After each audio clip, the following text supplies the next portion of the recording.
ഒരു lunch box video കണ്ടാലോ? അപ്പോൾ അസ്മൽ കാക്കക്കുള്ള ചോറ് വിളമ്പി അപ്പോഴേക്ക് അനൂസിന് പോവാൻ തിരക്കായിട്ടുണ്ട്.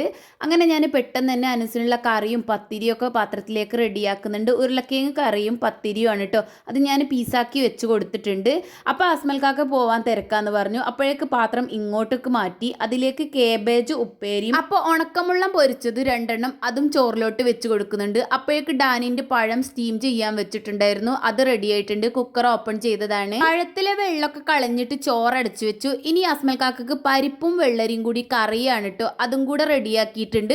അത് കഴിഞ്ഞ് ഡാനിമോനിക്കുള്ള പഴമൊക്കെ ഞാൻ സ്നാക്സ് ബോക്സിലാക്കിയിട്ട് അടച്ചു വെക്കുന്നുണ്ട്. അത് കഴിഞ്ഞ് 3 ആൾക്കുള്ള വെള്ളമൊക്കെ ബോട്ടിലാക്കിയിട്ടുണ്ട്. ഡാനിമോനിക്ക് ഇതുപോലൊരു വാട്ടർ ബോട്ടിലാണ് കൊടുക്കുന്നത്. അനൂസുക്ക് ഏത് വാട്ടർ ബോട്ടിൽ കൊടുത്താലും അത് ലീക്ക് ആവുന്നുണ്ട്. അതുകൊണ്ട് ഫ്രൂട്ടിന്റെ കുപ്പിയൊക്കെ ഒഴിയുമ്പോൾ അതിൽ വെള്ളം കൊടുക്കും. അങ്ങനെ ഒരാൾ ഓഫീസിലും ഒരാൾ സ്കൂളിലും ഒരാളും അങ്കണവാടിക്കും പോയിട്ടു. അപ്പോൾ see you in the next video. By.